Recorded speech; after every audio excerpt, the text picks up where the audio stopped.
Okay, we'll start by sketching in a circle just below the top of the page. Looks like maybe an inch, but that really depends on your paper and how big you want the space to be. And just sort of in the middle. It's not too important if it's precisely in the middle or not.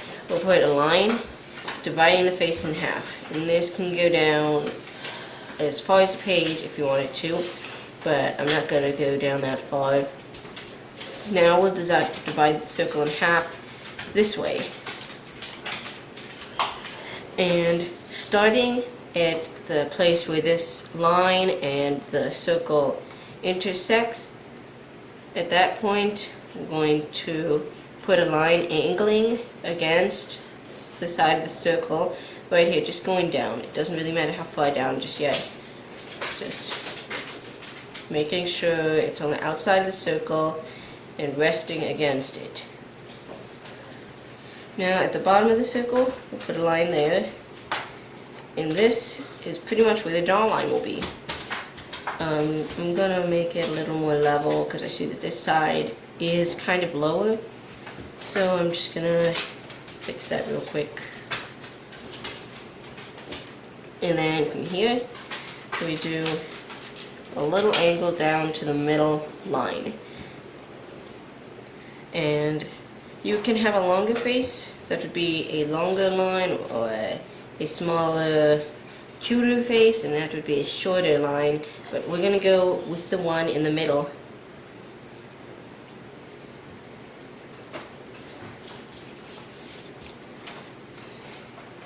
And now we're going to see the placement of the neck.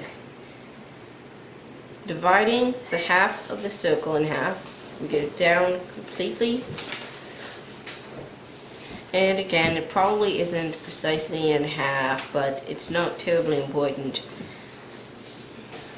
And we'll just have that go down a little. We're not going to put in the shoulders yet. I'm going to show you how big the shoulders are and how far down on the neck they go.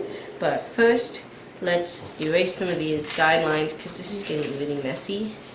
So I'm going to erase the guidelines that we used to make the neck. And I'm going to erase the guideline that we used to make the jawline. We can put this circle back if we want. I'm going to put it back.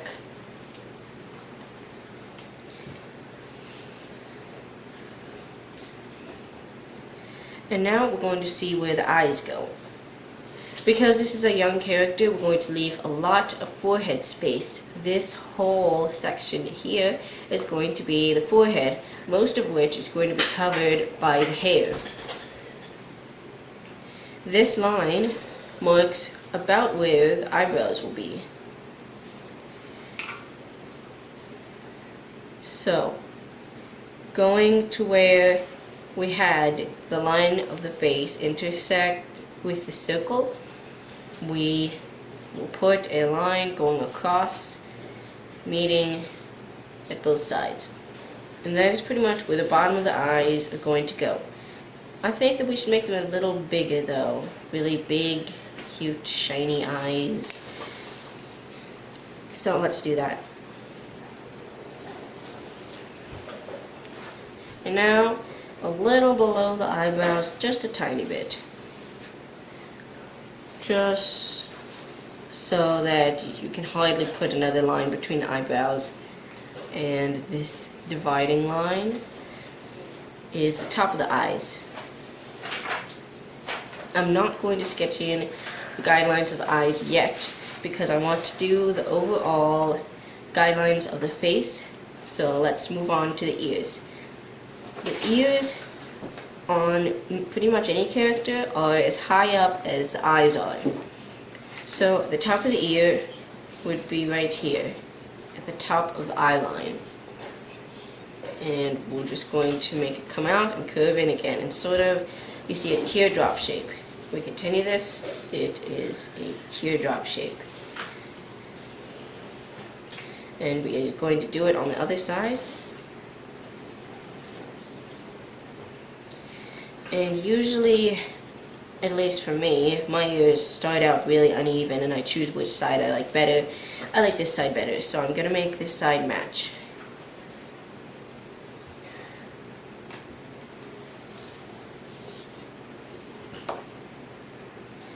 There. Now we're going to put in the shoulders. This character is not going to have really outrageously crazy manga hair.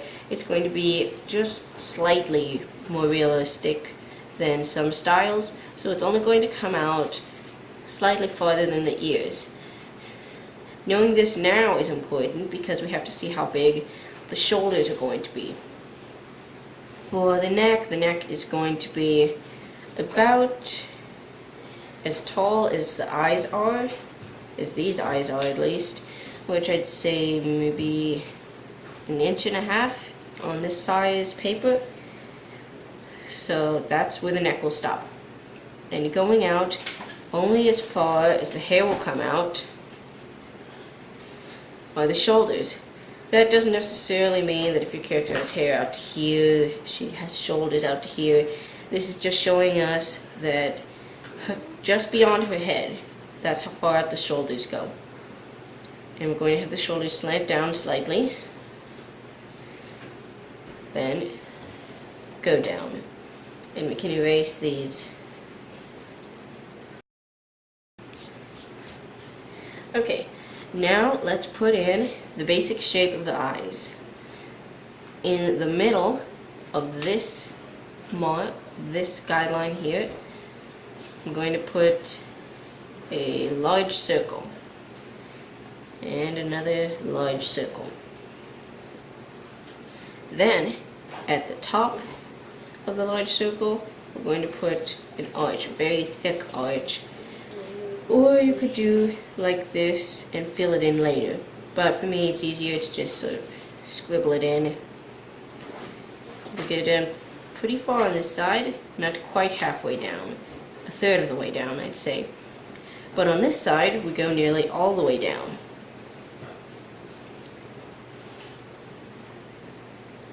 That forms the lashes, and I'm going to just put some lashes up top here. And then straight down from this, we put 2 lines to show us where the pupil is going to be, and we're going to make it almost a circle, like a squared off oval right here. And erasing just below this upper eyelid, we're going to put in a bubble. Just a quick little half oval sort of thing. That is going to be our highlight. Now we're going to do the same on the other side.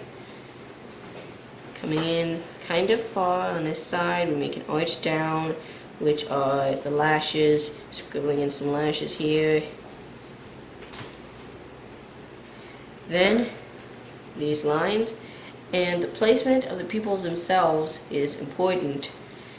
You can have her looking towards here and they would be farther over here, but since she's looking straight at us, we're going to have them sort of in the middle. If we had this one farther over, it might make her look cross-eyed, so we have to be careful not to do that. Then make a roundish bottom for this eye, round out these lines, and we're not going to make them mirror image eyes. If they were mirror image, the highlight would go over here, but that doesn't look right. So the highlight goes on the same side as it did on the first eye. Just a big bubble. It's not really important if the bubbles match, if these highlights match. Now that we have the basic shape of the eyes, we're going to look at putting in the nose. Just below this guideline that I've darkened a little so we can see it better goes a shallow V sort of shape, and then the mouth is just below this circle. We put in one small arch over here and another over here, and then between that gap is a tiny line that represents the lower lip. Okay, now we're going to adjust the eyebrows because she looked kind of worried for some reason. So we're going to raise them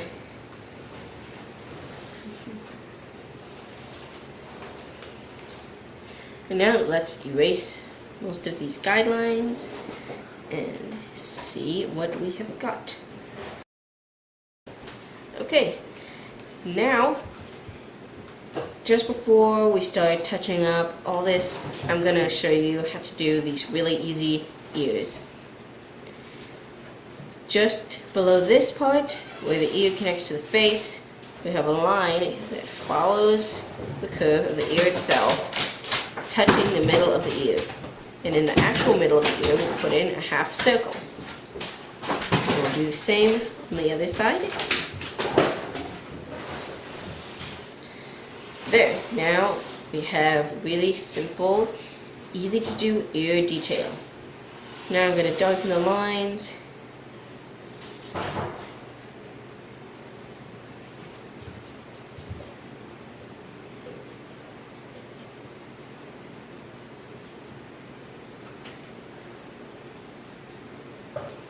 And as you can see, I'm making these angles on the shoulders much more gradual so that she has a more relaxed and pleasant look. And erasing a bit more of all this smudgy stuff. We have basic manga face. Okay, now let's look at the actual detail of the eyes. We're going to divide this in half and curve that line upwards. This top section is going to be the darkest part of the eye. So I'm going to just shade that in really quickly. And then below that, we're going to put in, actually just in the middle of that line, we're going to put in a circle. This is going to be the pupil, and the top part of it is actually not going to be visible at all because this dark part is going to be the same color as the pupil itself so that it really blends in. And then if you wanted to, you can put some more darkness down here. I find that that effect makes the eyes look a lot shinier. The contrast of black against white. And you can even put in an extra highlight if you want. This is a nice place to put one. Just at the corner of this side of the eye, my right side of the eye. We're going to erase a line and make a little triangle.